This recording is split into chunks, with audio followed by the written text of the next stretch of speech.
The second paper or presentation on our panel is by our own product, Mohammad Khalil,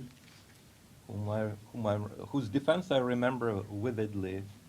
Professor Jackson, who was the chair of the committee, he's not here, but he was the advisor to Professor Khalil. Professor Khalil immediately got a job immediately after his defense, and he went to the University of Illinois to become an assistant professor of Islamic studies there, and he then chose to come back to Michigan, to East Lansing. He's originally from East Lansing, and he is now an associate professor there of Islamic studies, and also adjunct professor of law and director of the Muslim Studies Program at the Michigan State University. He has published extensively, mostly on subjects related actually to paradise and hell. Who goes where? His first book, which was published by Oxford University Press in 2012, is Islam and the Fate of Others, the Salvation Question. And he also is editor of a book entitled Between Heaven and Hell, Islam, Salvation, and the Fate of Others, which was published by Oxford University Press in 2013.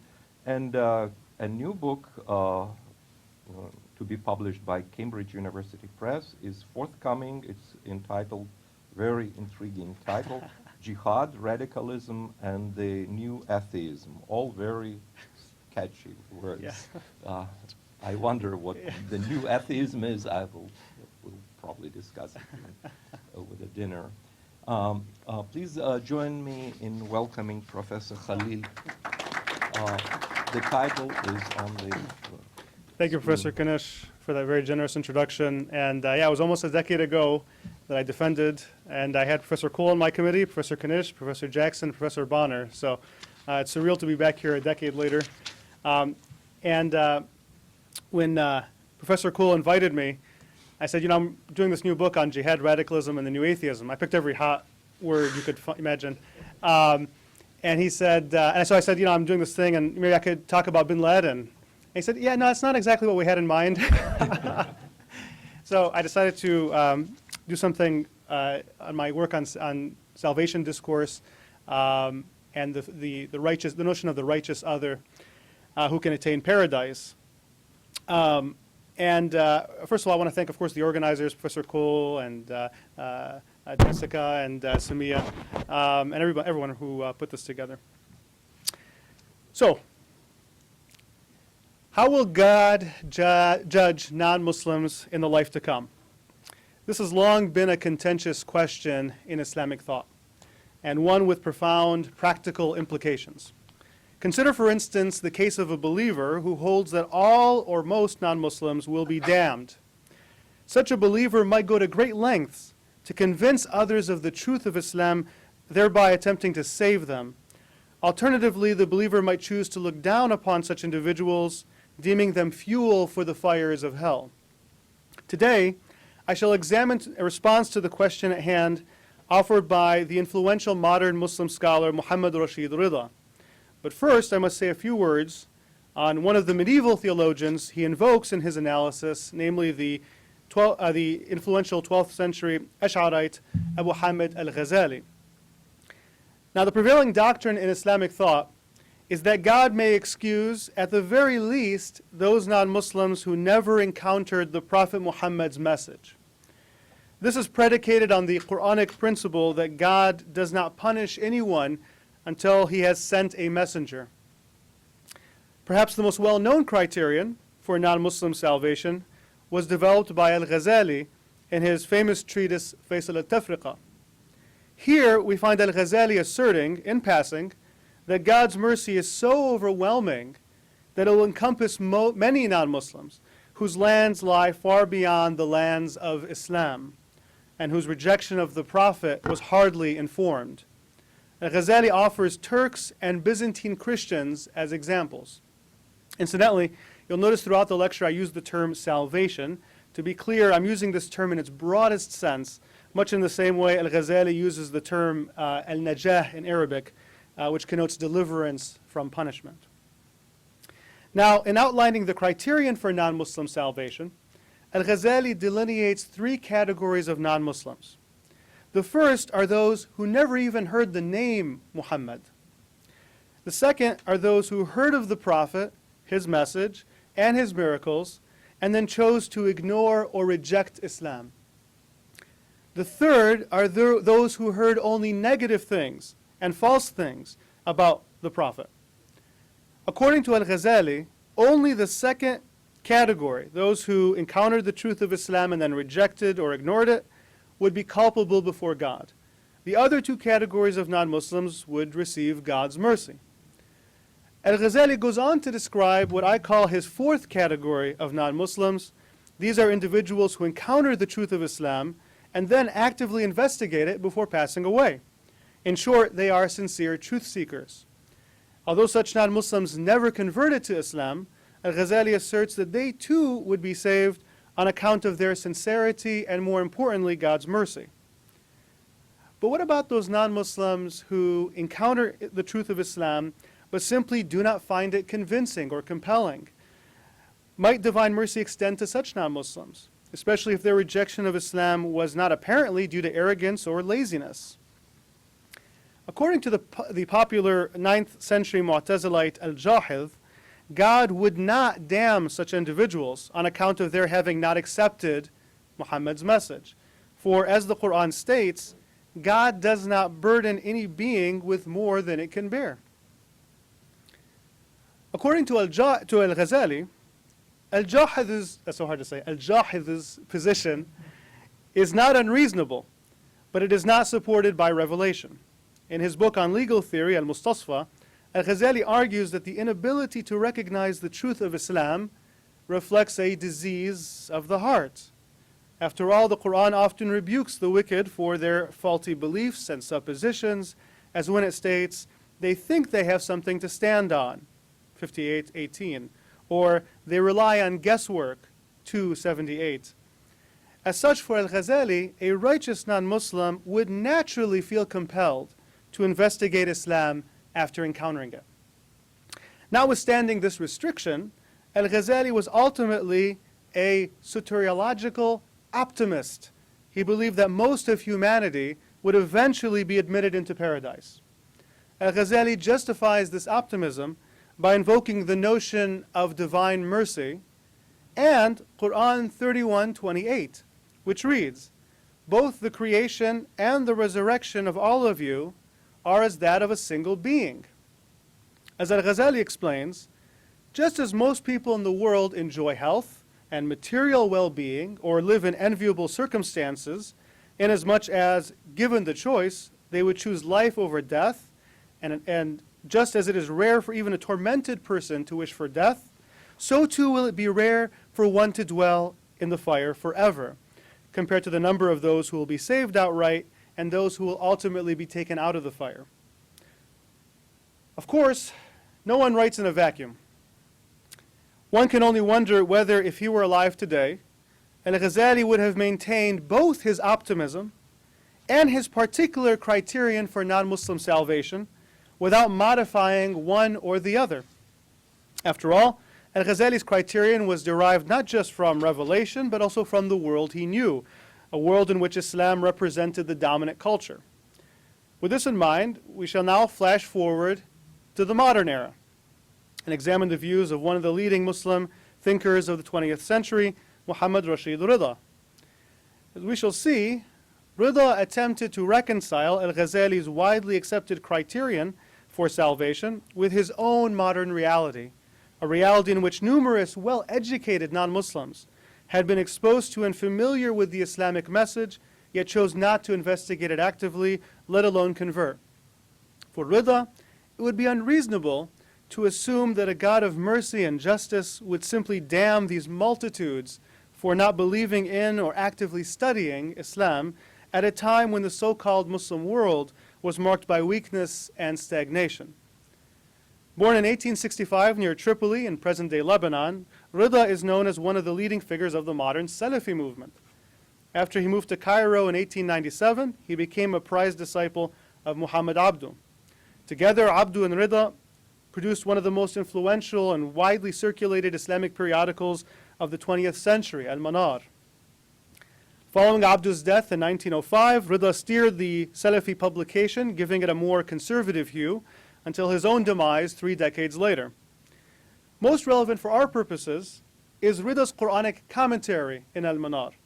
And I'd like to begin by examining his discussion of Quran 262, a verse that reads as follows: "The believers, the Jews, the Christians, and the Sabians, all those who believe in God or have faith in God and the last day and do good, will have their rewards with their Lord. No fear for them, nor will they grieve." Rida tells us that, according to Abdu, this passage shows that salvation is ultimately predicated on true faith in and servitude to God, not religious affiliation. Rida uses this opportunity to reference another Quranic verse, 4:123, which reads, "It will not be according to your hopes or those of the people of the book. Anyone who does wrong will be requited for it and will find no one to protect or help him or her against God." As Rida notes, this passage was reportedly revealed in response to a dispute between some of the companions of the Prophet and certain Medinan Jews over which of the two groups was now favored by God. For Rida, the Quranic response to this debate, this verse here, shows that faith and righteousness trump religious identity. Rida develops this idea further in his commentary on Quran 3:19, which reads, "True religion, or al-Din, in God's eyes, is al-Islam. Those who were given the book disagreed out of rivalry only after they had been given knowledge. If anyone denies God's revelation, God is swift to take account." As Rida presents it, true religion is al-Islam, or the submission to God, and not specifically or exclusively the religion of Muhammad. This is why the Quran refers to Abraham, for instance, as a Muslim, for he was a submitter to God. This spirit of inclusion also comes out in Rida's commentary on Quran 5:48, the second half of which reads, "We have assigned a law and a path to each of you. If God had so willed, he would have made you one community, but he wanted to test you through that which he has given you. So race to do good. You will all return to God, and he will make clear to you the matters about which you differed." According to Rida, this passage shows that the revealed laws of various religious communities are all part of the same religion or deen. But lest one assume that Rida was a true religious pluralist, in his commentary on this very passage, he presents the path of Muhammad as the only path of moderation. In his eyes, Judaism is extreme in its law, and Christianity is fixated on the spiritual realm. And given that the following verse, 5:49, instructs Muhammad to judge the people of the book according to what he received, Rida holds that the pre-Muhammadan laws were distorted and now abrogated and cannot be followed now that the Prophet's message is available. Incidentally, Rida elsewhere presents the Christian doctrine of the Trinity as an example of a deviation, one that introduced an irrational, pagan-inspired violation of true monotheism. It is, he writes, as the commoners say, nonsense, kalam farigh. Returning to Rida's so he's clearly not a pluralist. Returning to Rida's commentary on 3:19, it is true that he argues for a broad understanding of the term al-Islam. But he also draws attention to the fact that immediately after this declaration, the declaration true religion in God's eyes is al-Islam, God rebukes the people of the book on account of their divisions and deviations. This, according to Rida, indicates that by Muhammad's time, their religions no longer represented al-Islam. Rida illustrates this point by citing the history of the Christian church, its internal schisms, and the various councils it convened, beginning with the Council of Nicaea in 325, and the subsequent excommunication of Arius and the Arians. Accordingly, the Prophet Muhammad ushered in a new era in which his path became the primary path of al-Islam. It is, as Rida declares elsewhere, the religion of all people. If certain Muslims fail to adhere to it, then they cannot be considered Muslims, here meaning those who submit to God. Conversely, if others adhere to it, then they qualify as Muslims, even if they are not formally affiliated with the religion we call Islam. An example of the latter would be the Christian Negus al-Najashi of Ethiopia, who famously permitted some of Muhammad's followers to remain within his kingdom following their flight from Meccan persecution. According to Muslim sources, the Negus discreetly abandoned Christianity in favor of the path of Muhammad, and the Prophet prayed for him when he passed away. In Al-Manar, Rida identifies the Negus and other people of the book who accepted Muhammad's message and law as the subject of this passage, Quran 3:199. Some of the people of the book believe in God, in what has been sent down to you, and in what was sent down to them, humbling themselves before God. They would never sell God's revelations for a small price. These people will have their rewards with their Lord. God is swift in reckoning. These people of the book are to be contrasted with those who reject the Prophet and his teachings. According to Rida, no one can be credited with faith, iman, who knows the Quran and yet disagrees with it by preferring his own scriptures. Everyone reached by the call of Muhammad and to whom its truth is evident, as it is to certain self-absorbed, stubborn people of the book, but who rejects and resists as they reject and resist, gains no positive credit for his belief in former prophets and their books. His belief in God is not an authentic belief, one linked to fear of God and submission. Now, this was obviously a very negative statement, but notice here that Rida qualifies his condemnation of non-Muslims, limiting it to those who have received the call of Muhammad and to whom its truth is evident. This brings us back full circle to Rida's commentary on Quran 262.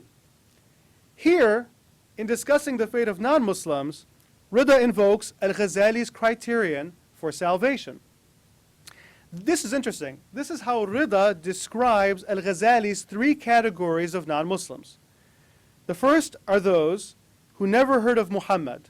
Rida suggests that the Americans of Al-Ghazali's era would qualify as this first category. The second are those who heard of the Prophet, his message, and his miracles, and then chose to ignore or reject Islam. The third are those who heard only negative and false things about Muhammad, or who did not encounter Islam in a manner that would spur the sincere among them to investigate it. The careful observer will notice that Rida's description of this third category is different from Al-Ghazali's, in that Al-Ghazali assumes that exposure to Islam in its pure form suffices as a source of motivation for sincere investigation. I'll come back to this point in a moment. To Rida's mind, the first and third categories are in fact one and the same, as both are unreached non-Muslims. Rida here never mentions what I call Al-Ghazali's fourth category, that is, the sincere truth seekers, those who actively investigate Islam but die without ever converting. But Rida seems to have them in mind when describing Al-Ghazali's damned second category as those who are arrogant, resistant, and negligent. And as we shall see, he in later writings mentions the fourth category. Like Al-Ghazali, Rida maintains that the unreached will not be held accountable for not converting to Islam. But whereas Al-Ghazali never clarified how or whether the unreached would be distinguished from one another on Judgment Day, Rida asserts that the unreached will not have immunity. For this would be unreasonable. It would mean that the messenger was a source of harm for people. So, as Rida observes, the unreached are not a monolithic group. Some are righteous, despite not having access to Muhammad's message. Others are wicked. What is reasonable, then, he argues, is that God will judge the unreached according to what they knew of the truth and of falsehood, of good and evil.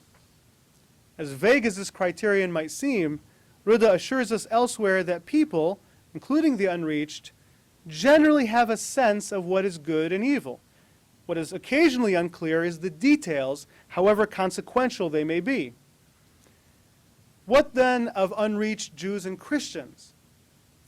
Returning to his commentary on Quran 262, Rida writes that although their religious traditions are compromised, there is enough of the original message within their scriptures to render them distinct from the so-called people of the gap, Ahl al-Fatra, those who never encountered any divine revelation. Jews, for instance, have the Torah with God's judgment, Quran 5:43. The same is true of Christians, who have also preserved at least some of the core teachings of Jesus, even though Rida held that there were pagan elements in the Bible. Thus, for Rida, Jews and Christians should adhere to their respective revelations until another form of guidance reaches them. But what of those who learn of the final message and investigate it, yet never convert? Shortly after publishing his commentary on Quran 262, Rida took the additional step of explicitly accounting for Al-Ghazali's fourth category, the sincere truth seekers.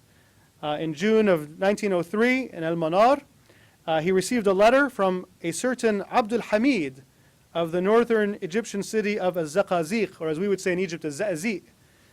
The letter inquires as to whether God's mercy might not encompass non-Muslims. In his response, Rida explains that while divine mercy encompasses all things, it is specifically ordained for the righteous believers who are conscious of God and who follow the messenger. It is therefore not ordained for non-Muslims who are not properly exposed to God's final message and then reject it.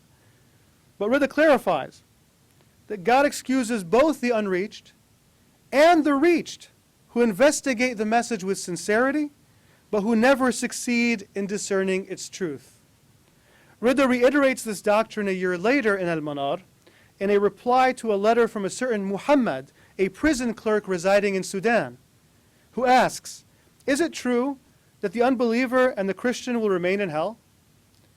Interestingly, Rida in this case places the boundary between the reached and the unreached at the point at which a non-Muslim encounters the divine message in a sound way, one that moves the sincere to investigate it. على وجه صحيح يحرك إلى النظر. As I indicated earlier, Rida in his commentary on Quran 262 subtly rewords Al-Ghazali's description of non-Muslims who have been improperly exposed to Islam. That is Al-Ghazali's third category of non-Muslims. According to Al-Ghazali, God will excuse such people unless they come to learn of the Prophet's real message and then reject it. This is because merely encountering the divine truth should provide sincere non-Muslims with enough incentive to compel them to investigate. Rida, meanwhile, presents the third category of non-Muslims as those who either have not encountered the divine message or have not encountered it in a manner that would provide incentive for investigation. Rida affirms this distinction in later writings, including a fatwa published in the September 19 edition of Al-Manar. This fatwa was issued in response to a query by an anonymous Tunisian scholar concerning whether contemporary people of the book could be considered true believers. In his reply, Rida approvingly and for the first and only time cites Ghazali's discussion, explicitly cites Ghazali's discussion of the sincere truth seekers, but Rida goes a step further. He comments that those things that prompt investigation of the Islamic message vary from era to era. If merely learning of the Prophet's message, his attributes and his miracles, were sufficient for prompting investigation during Al-Ghazali's era, such is not necessarily the case in the age of modernity. And as long as there is no incentive for non-Muslims to investigate the message, the precondition, the shart, for being counted among the reached is not satisfied. What then would prompt investigation in a modern context?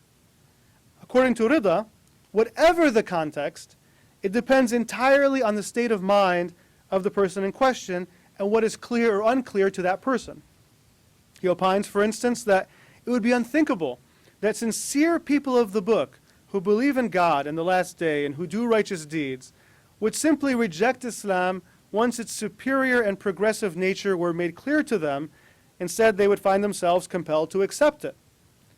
Accordingly, the only non-Muslims whom God will hold accountable for not heeding his final message are, 1, those who, besides encountering it in its true form, are provided with enough incentive to look into it, yet fail to do so, and 2, those who investigate it or encounter it somehow, and its truth is made apparent to them, yet rather than accept it, they resist it out of stubbornness and arrogance. Notice that both of these categories involve obviously reached non-Muslims who recognize the truth of Islam or an aspect of this truth, the latter of which should at least prompt investigation. Rida finds support for this inclusivist doctrine in Quran 4:115, which reads, "If anyone opposes the messenger after guidance has been made clear to him or her, and follows a path other than that of the believers, we shall leave him on his chosen path. We shall burn him in hell, an evil destination." Muslim exegetes typically report that this verse was revealed in reference to an apostate named Tu'ma ibn Ubayriq. Okay, and the story is one reason why you don't see many Muslims with the name Tu'ma. While in Medina, Tu'ma falsely accused a Jew of theft, when in fact he himself was the thief. When his guilt became evident, he abandoned the Muslim community and fled to Mecca, which was at that time under pagan control. As Rida observed in his commentary on Quran 4:115, which appeared in Al-Manar in March of 1912, the divine threat in this verse is worded in a general way. It is therefore directed not just at apostates like Tu'ma, but at anyone who refuses to accept or investigate Islamic revelation after guidance has been made clear to them. And for Rida, this threat is so general that its qualification, after guidance has been made clear, applies to other Quranic threats directed at others. Here, Rida further elucidates his inclusivist doctrine, which we discover was previously espoused by Abdu. Particularly insightful is Rida's discussion of human diversity. To illustrate the different ways in which people relate to Islamic revelation, Rida designates 10 groups of people. The first two are, 1, those who have unwavering conviction in the final message, and 2, those who may not have attained absolute certainty, but to whom the truth of the message is made clear. So, according to Rida, individuals of either group who subsequently choose to oppose the Prophet and leave Islam, or choose not to become Muslim in the first place, are those most worthy of damnation. These are people who take desire as a god and whom God allows to stray in the face of knowledge. Quran 45:23. But according to Rida, few people, examples being Tu'ma and some of the Jewish scholars in contact with the Prophet, have actually rejected the message after its truth had been made clear to them. This is because most people, on account of their pure natural disposition, their fitrah, prefer guidance over error, truth over falsehood, and good over evil, especially when these things are evident. As for why anyone would oppose the messenger after guidance was made clear, Abdu provided 2 possible explanations that Rida cites. 1, stubbornness, associated with tribalism or asabiyya, or 2, the pursuit of desire at the expense of guidance. Rida provides a similar but expanded list of explanations: envy, transgression, love of leadership, arrogance, desire that overcomes the intellect, and tribalism. The next 8 groups are as follows. 3, those who adhere to Islam through imitation of their parents and leaders, even though the truth of its message is not made clear to them. 4, those who adhere to error through imitation and thus turn away from Muhammad's message and avoid investigating it when it is presented to them in its true form. These include, according to Rida, most of the people of the book and Zoroastrians living during the era of the Prophet. 5, those who adhere to error through imitation, but whose inclination to imitate is not as strong as that of the previous group, and so they are more likely to investigate Muhammad's message. These include the generality of Arab pagans living during the era of the Prophet. 6, the argumentative scholars of world religions who, deluded by their incomplete knowledge, shun the message when they are invited to it because they follow their masters and fail to investigate it with sincerity. Wow. 7, those who were exposed to Islam but not properly, meaning they did not encounter the version of the message that is true and which stimulates investigation. These include the majority of non-Muslims of Rida's era, or in his words, this era. 8, those who, after having been exposed to Islamic revelation, either properly or improperly, investigate it with sincerity, yet cease investigating when the truth is not made apparent to them. 9, the sincere truth seekers who actively investigate the message and, even when they fail to recognize its complete truth, continue their investigation nonetheless. Al-Ghazali's 4th category of non-Muslims. I know there's a lot of categories and groups here, but hopefully this all makes sense. And 10, those who never received any form of the message, such as the people of the gap, people who were in between the eras of the prophets. Rida maintains that Quran 4:115, which we just saw, does not condemn individuals belonging to these last 8 groups, even though not all are monotheistic. Of course, if the truth ever were made clear to them, and they were then to defy it, they would then be among the first 2 groups, and would thus be condemned. But this is not to say that individuals of the last 8 groups would not be condemned at all. As we saw earlier, Rida holds that those who will be excused for not believing in Islam will still be judged by what they knew to be right and wrong. Notice that Rida counts most of his contemporary non-Muslims as among the unreached, specifically those who were improperly exposed to the final message, the 7th group. And he makes this assessment in an age of widespread literacy and increased contact between different cultures. Returning to September 1910 fatwa, Rida bemoans the fact that his fellow Muslims have generally failed to understand their own religion and have thus failed miserably in presenting it properly to non-Muslims. I have a feeling if he were alive today, he'd say the same thing. In a piece published in Al-Manar in April of 1933, so a couple years before he dies, Rida asserts that even the intellects of Europe were never exposed to the final message in a manner that would move them to contemplate its divine origins. Back in his commentary on Quran 4:115, Rida observes that most modern non-Muslims have heard nothing about Islam except that it is a religion among the many human-invented religions, and that both the religion itself and its adherents propagate falsehoods. This distorted image of Islam, Rida adds, is comparable to that created by the leaders of Christianity and others just before the Crusades. Accordingly, most modern non-Muslims think of Islam as being obviously false. They do not bother to investigate it, just as Muslims generally do not investigate, for example, Mormonism. These are his words. The obvious implication of this is that God will excuse most early 20th century non-Muslims for not accepting or even investigating the Islamic message. God will also excuse other kinds of modern non-Muslims, such as the truth seekers and others for whom the truth of the message is not evident. God will even excuse the majority of non-Muslims of the Prophet's era, he argues. Because you'll notice he has them in the 4th category, and the 5th category as well to some extent. Because they were generally not inclined to consider anything outside of their own tradition, they were oblivious to the truth of the final message, finding no incentive to investigate it. Of course, had they ever recognized this incentive and then failed to contemplate Islam, then they would cease to belong to Rida's fourth group. And at that point, they would belong to one of the first two groups. And at that point, they would be condemned. Given Rida's belief that God will excuse so many people of both his and the Prophet's era, we have reason to think that Rida, much like Al-Ghazali, was an optimist regarding people's potential for salvation on the last day, despite Rida's expectation that God will still judge the unreached.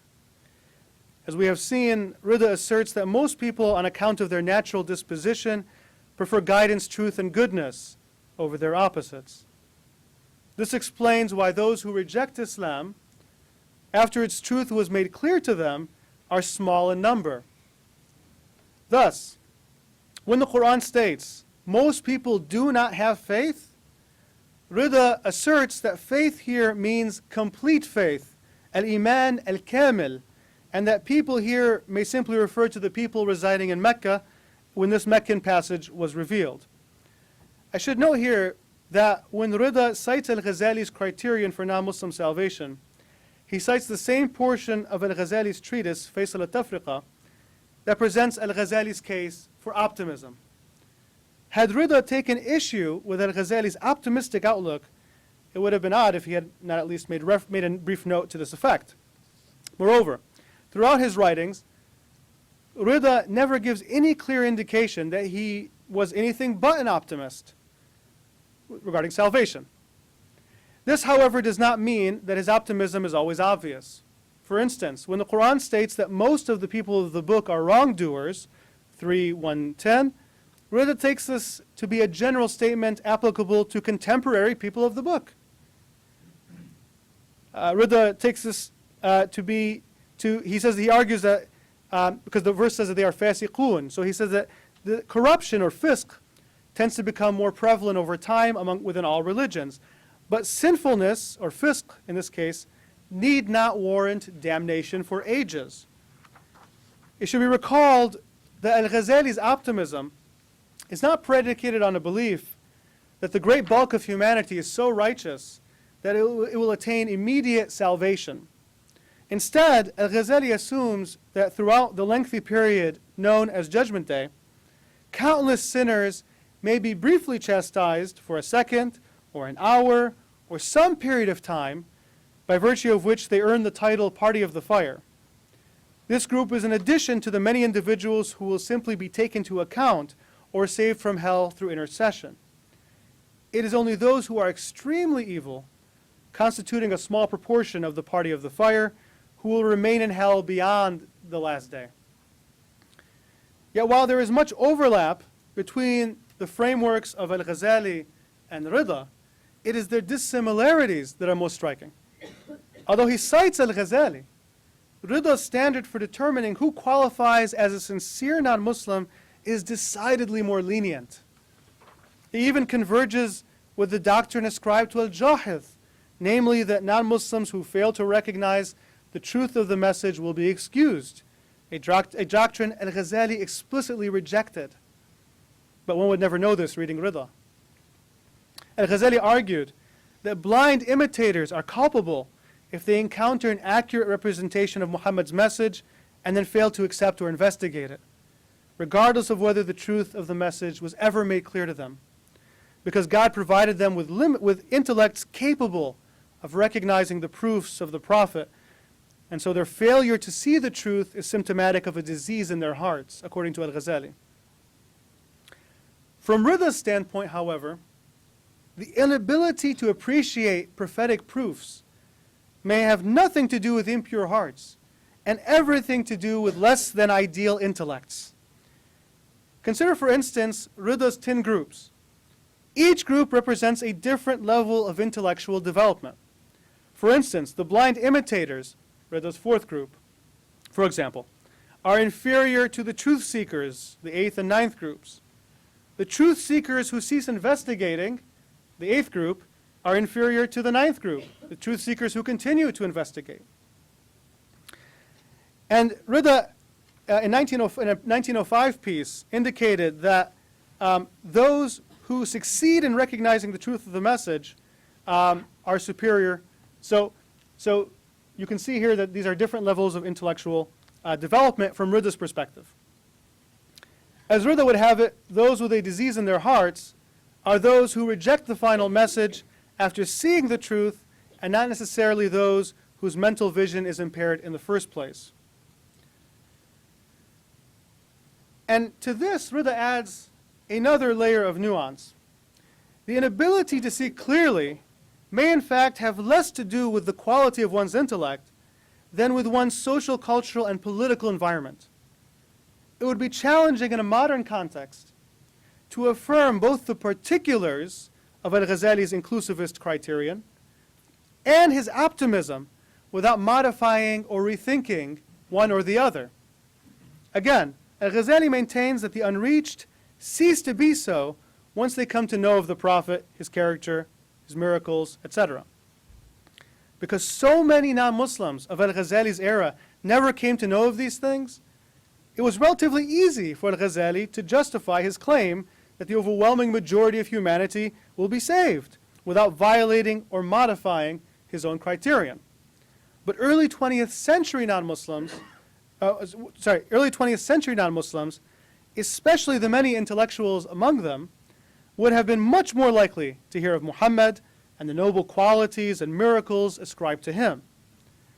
Even if most modern non-Muslims had heard only negative things about Islam, there were yet many others whose knowledge of the basic principles of the religion was generally accurate. If these numerous non-Muslims had generally not seen the light, as it were, and if this were likely to be true of many more non-Muslims of future generations in an age of technological advancement, damning all these people would surely undermine Al-Ghazali's optimism. Rida appreciated the fact that social, cultural, and political paradigms often serve as the lenses through which individuals and communities view the world. And certain paradigms make it unlikely that encountering Islamic revelation would induce the kind of response that Al-Ghazali took for granted. This is precisely why those things that would prompt the contemplation of Islam must vary from era to era, according to Rida.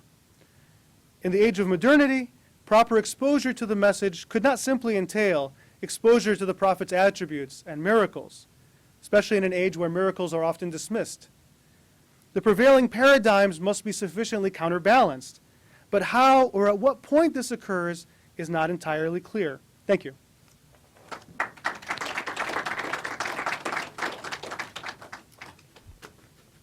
So thank you for your wonderful presentation. It's very rich and definitely will elicit questions. So we have three hands. Let's move in this direction from Professor Nari. Thanks, Rahmatullah.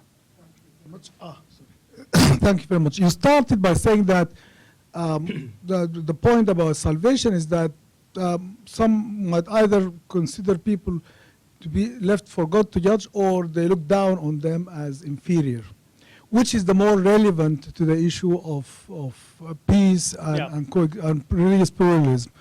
Now, my question is whether with Rida or Al-Ghazali, that function of judging who is in which category is up to human beings in this life, or is it something to be left for God in the next life? Mm-hmm.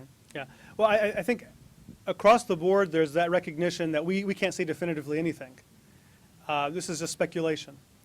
But it's speculation, or it's a discourse that comes out usually in response to exclusivist sentiments.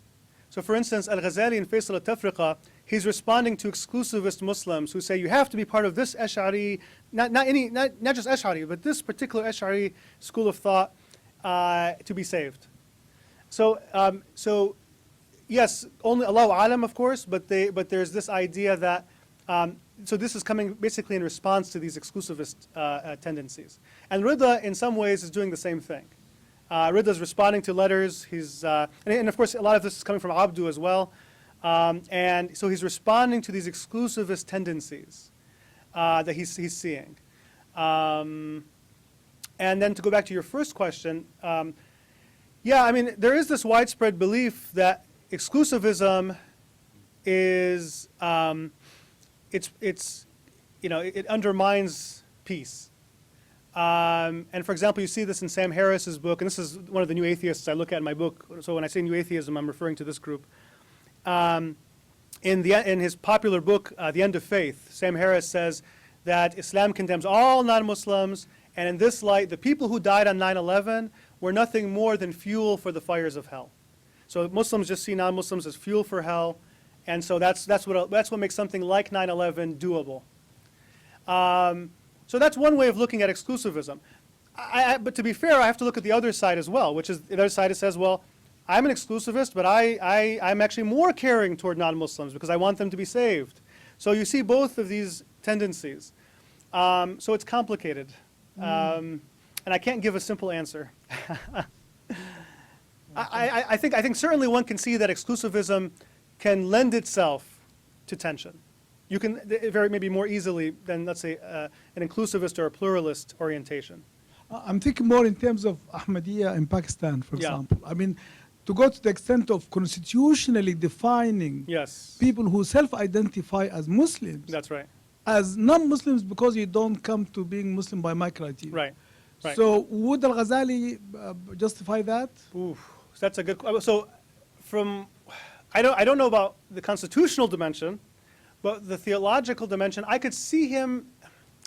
For Al-Ghazali, he has a criterion for who qualifies as Muslim, and I think I would hazard that he probably would take issue with the Ahmadiyya theology. I would hazard that. You have a two-volume excommunication of the Ismailis. Right, right. Right. So, I mean, with let's say 12er Shia, he would say, he would say they're still Muslim. He might take issue and say they're committing minor sins, but they're still Muslim. But yeah, there's a line that he draws, especially, and he invokes ijma', the concept of ijma' often. Mm-hmm. So, yeah, I would assume he would theologically take issue with the Ahmadiyya. Yeah. And of course, Rida as well, I would, yeah. Professor Salman.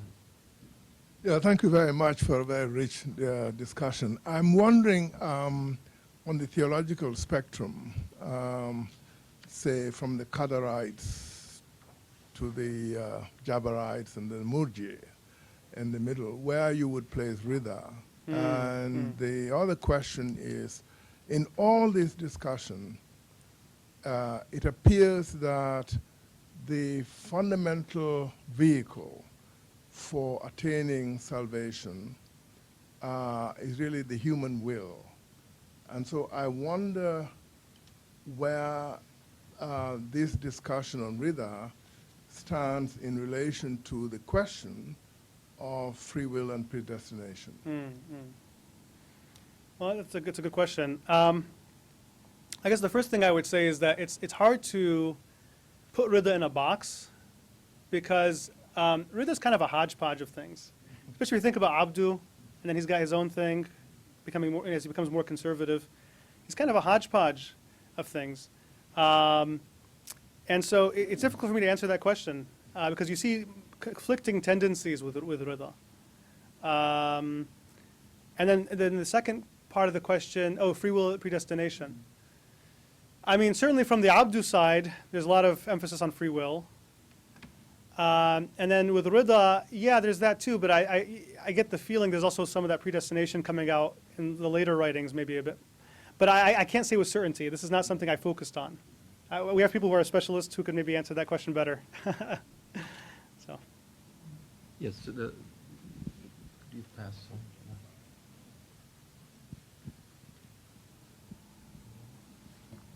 Thank you for a fascinating paper. Again, I want to make this explicit link to your theologies of salvation and that of peace. Yes. Yeah. And of course, the typology that you presented of exclusivism, inclusivism, and pluralism is very useful. It seems to us that the dominant kind of thinking is that pluralistic theology lends itself more towards peace and peace building and peacemaking. I'm wondering whether that whether we can maybe problematize that more. If, for example, you take the case of the Ahmadiyya, right? Wonderful in terms of peace, making, but they're very exclusivist. In fact, you know, often the Ahmadiyya, especially if you look at the, you know, the disciple of the founder, Muhammad Ali, they are really polemical in terms of looking at the Bible and outreach and trying to convince, you know, in terms of da'wah. So and that's a wonderful example of Ahmadiyya, which is great peace building, but very exclusivistic, very mission oriented, Yeah. looking at the Bible and so on. So that's my first. The second question is the question of, you know, I spoke about this earlier, the Abyssinian model, right, of the Negus of Abyssinia as an example for Muslim peace building. Yeah. What is the evidence that the Negus actually embraced Islam? I mean, is the evidence unequivocal? Okay, for the second question, I don't think the evidence is, you know, clear-cut, but certainly that is a prevailing opinion because of certain hadiths. But you're right, at the end of the day, it's not explicit, it's not clear-cut. I agree. Yeah. The Salafi great Sheikh Ibn Taymiyyah, Right, he questions, he says that Right. if the Negus embraced Islam, Right. why does no one know about it? That's Why right. didn't he implement the Sharia? That's Why right. did he not live by it? that's right. And the Prophet prayed for him, the Salatul Rida, you know. Yeah. People praying That- for the Negus of Abyssinia, which That's is right. really That's right. an amazing piece that can be And let me actually make a plug for Professor Hermanson. She has a chapter on can Muslims pray for non-Muslims, where she tackles some of these issues actually. Yeah, I mean that's certainly there are many Muslim scholars who question this, and yeah, so that's not clear cut. The first part of the first question. Yeah, I think one's view on salvation does not necessarily correlate with how one will interact. It doesn't directly correlate, but I think it plays a role. I don't think it's a coincidence that Sayyid Qutb became more and more of an exclusivist toward the end of his life. I don't think it's a coincidence that Ahmed Deedat and Zakir Naik were exclusivists. For example, they're both asked about Mother Teresa, and they both say, yeah, she's no. So I don't think it's a coincidence that kind of maybe antagonistic is the right word, approach comes with an exclusivist theology. But at the end of the day, you know, so I would say this. I would say views on salvation, it's part of the puzzle. It's one piece, but it's not everything. The last thing Ibn Taymiyyah writes before his pen is confiscated in the citadel of Damascus is a treatise in which he says every single person goes to heaven, eventually. Everybody goes to heaven. Pharaoh, everybody. And by the way, you'll see people denying this. These denials are modern denials. Nobody back then denied that. Ibn Taymiyyah's disciple quotes him, his enemies quote him. Nobody denied it until much later. So, and that's Ibn Taymiyyah, who's not known to be exactly a peace man, right? But then again, that was the last thing he writes. So who knows what he was thinking then? I don't know. But in any case, so I would say it's part of the puzzle. It's one piece. It's not the only piece. Yeah. Yes.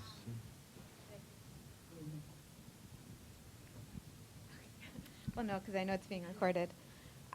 Okay, in Rida's understanding, can truth seekers include atheists? Yes, I think for Rida, actually, believe it or not, I think it can. Although, keep in mind, for him, everybody's judged by what they know to be true. So he doesn't explicitly get into this issue.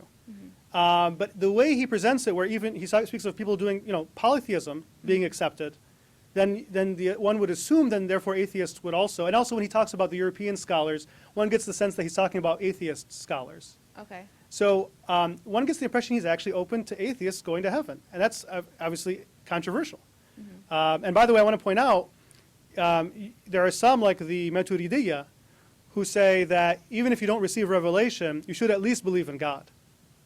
So that's a controversial position, but I suspect he actually would be okay with that. Rida would be okay with that. And by the way, Al-Ghazali was okay with Trinitarian Christians going to heaven, Turkic pagans who were Turks going to heaven. Okay, so one follow-up Yeah. question to that. So using a modern example, let's say someone like Bernie Sanders, Yes. who Yeah. is raised Jewish but is secular/atheist, involved in a lot of social justice causes, actually got the majority of the Muslim vote in the primaries.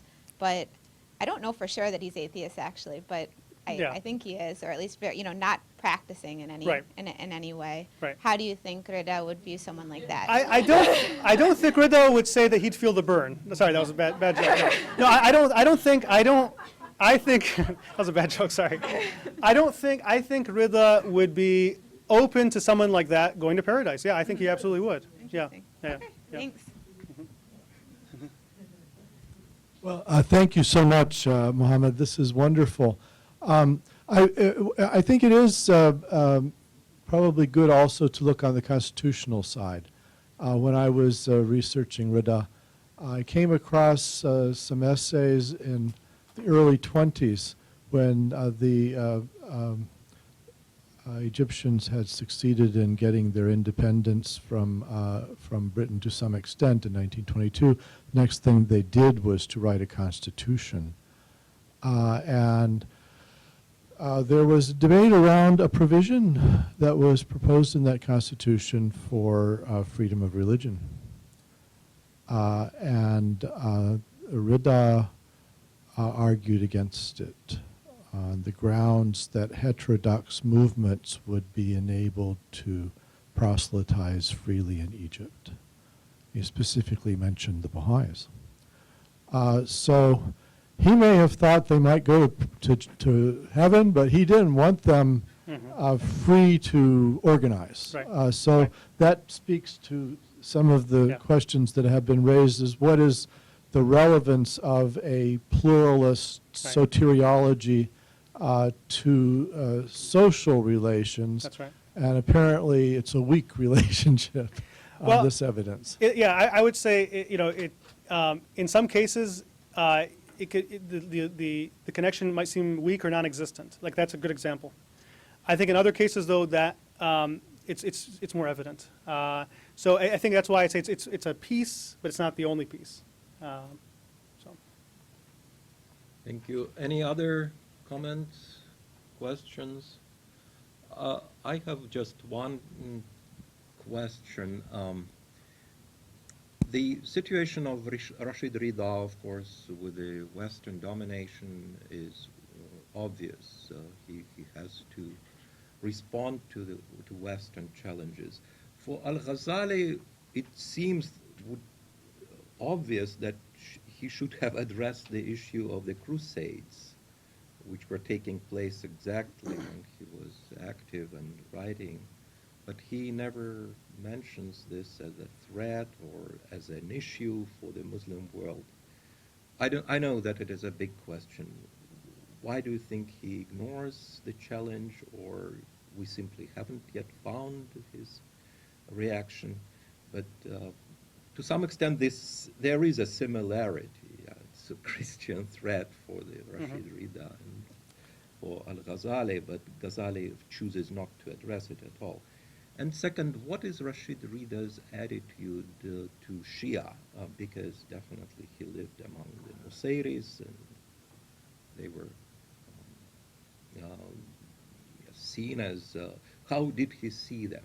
As destined to salvation or going into some sort of limbo? Or Yeah, good question. Regarding Al-Ghazali and the Crusades, so in Faisal al-Tafriqa, he is responding to other Muslims, and he's doing this in the context of trying to show how expansive God's mercy is. So he doesn't say anything negative about non-Muslims in that treatise at all. It's all very positive. And I think that's because of the context. As for why it's not as evident in his writings as it is with Rashid Rida, of course with Rida he's actually seeing the British, right? And one thing I want to add before I forget, and this kind of goes back to your point, Professor Cole, Rashid Rida in his writings actually argues for hell coming to an end. He basically cites the Ibn Taymiyyah argument, actually as presented by Ibn Qayyim al-Jawziyah, and he argues for everybody going to heaven. And one of the points he makes that's interesting, I thought was kind of amusing, he says, and this just shows how much better our religion is than Christianity. Because they don't have this concept, he argues, which is not true. There actually is a group that believes that. But anyway, right. But I just thought it was interesting that he uses the salvation discourse to show how accepting Islam is, and then uses that to say that we're better. So that's an interesting. So he's obviously very polemical. With regard to the Shia and Rashid Rida, so I can't say, I have to be careful here. I mean, Professor Cole might have something better to say there. You didn't like them. Right. I mean, certainly in the salvation discussions, they don't come up. He's really just focusing on non-Muslims or those who are out. And actually, even Muslims to some extent. But for him, the key thing is, what do they see as the truth? That's the key thing. So if someone is, let's say he doesn't like Shia, he doesn't like the Baha'is, but what do they see as the truth? That for him is the ultimate question when it comes to salvation. Because if they see Islam is the truth, and then they reject it, that's the problem. That's where one could be damned. Otherwise, they would only be blamed for what they knew to be right and wrong. Yes, there is. Sorry, you just generated so many great questions. We've spoken a lot about Sufism, Yes. right, in Yeah. earlier presentations.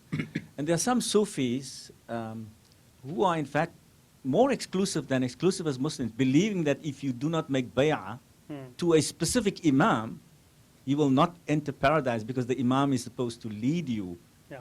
So that's really, even great exclusivism. That's right. And Yeah. again, it has a more peaceful kind of image That's right. of Islam.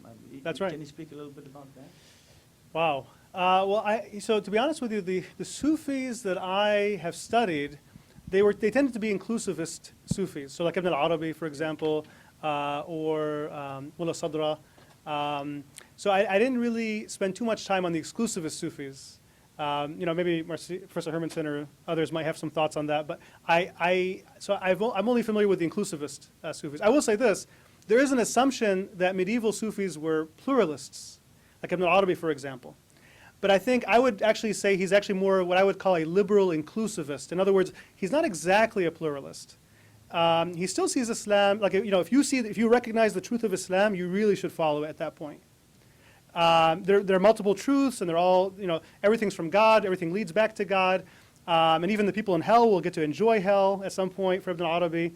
But he still gives preference to Muhammad's message. It's like the sun, and everything else, everything else is like a star. And when Muhammad's message appears like the sun, you don't see the other religions. They're true, but they're not like this message. So I would say that that these medieval Sufis, and even Rumi, by the way, has some passages where he's critical. I think there's a Christian, and he rebukes him for being Christian. Why are you Christian when there's this path? So among the medieval Sufis, I see a kind of a liberal inclusivism, where you still give preference to the Islamic path, but you are very open to who would be saved and so on. So true pluralism is I actually couldn't find anybody in a pre-modern context who was a clear-cut pluralist when it comes to salvation. And even, by the way, I had a hard time finding a clear-cut exclusivist, because even you look at someone like a Nawawi, you have to be Muslim to be saved elsewhere, but if you didn't receive the message, you're okay. A true exclusivist would say all non-Muslims go to hell. And I only found one person who said that, and that was Ibn Hazm in Spain from Al-Andalus, in a context of Reconquista angst, where he says all non-Muslims will go to hell because everybody's heard something about Muhammad, even if it's false, and as long as you hear anything about him, you go to hell if you don't accept his message. That's the only person I could find that was a clear-cut exclusivist from the pre-modern era. In the modern era, it's a lot easier. A lot easier. Thank you. We have a comment. Yes, Marcia.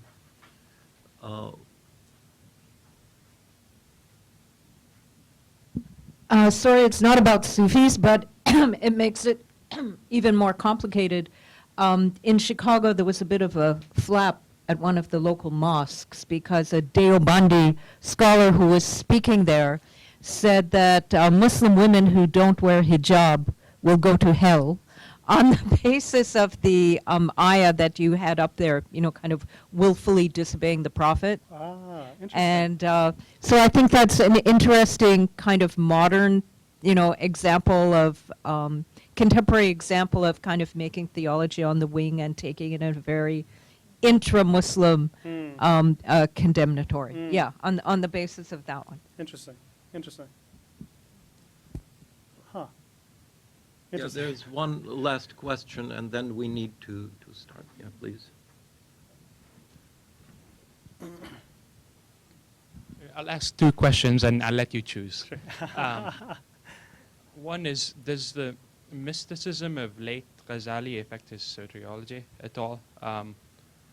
And the other would be is, can you speak a bit about the kind of category of argumentative scholars of religions and the Sure. approach to theology in general? Yeah, so I'll take the last question first. He has in mind, you know, these like early 20th century Orientalist scholars who, you know, they're often critical of the Islamic tradition, but they obviously know their stuff, right? So I think that's some of the people, some of the folks he has, and then some of these. I mean, and of course, he's interacting with the British people all the time, right? So, but I think Orientalist scholars is who he has in mind, or are who he has in mind. And then regarding Al-Ghazali's mysticism, yeah, you see some of that in Faisal al-Tafriqa. I mean, you know, this idea of God's overwhelming mercy, the way he describes it, there are some Sufi elements there. Not all the hadiths he cites are like authentic hadiths. You know, some of them are maybe more popular in a Sufi context. And I use authentic in quotation marks, right? Yeah, I think especially when he talks about divine mercy, you see some Sufi elements there. And he mentions this hadith where the Prophet comes in and he sees, Aisha comes and she sees light above the Prophet's head. And the Prophet says, you know, each light has like 70,000, it's like represents, there were 3 lights and each one represents however many thousands of believers who will be saved. And Aisha's like shocked, like how could there be that many Muslims even in existence? And he says, you know, don't worry, Muslims will multiply, and so and that's a hadith that you're not going to find in like Bukhari and Muslim, and you know, so I mean Bukhari, it's the 999 out of 1,000 are the party of the fire, but Ghazali actually tackles that and he addresses that and he says, well, that doesn't mean they're going to hell forever, and anyway, so but yeah, so there are some Sufi elements in Al-Ghazali. So I answered both your questions. How about that? I just would like to add that Al-Ghazali had a general metaphysical theory, which is very famous, as you know. It became kind of cornerstone for later theology, which is "Laysa fil imkan abda'u min makan." So it's the best possible world, the most wondrous world. Therefore, this world cannot be kind of inherently evil, and cannot be a bad place for someone. So I believe that maybe it's not a Sufi idea, it's more his metaphysical understanding of the universe that pushed him to include many people into the category of those to be saved. But it's just my take on it. Thank you very much, Professor Khalil.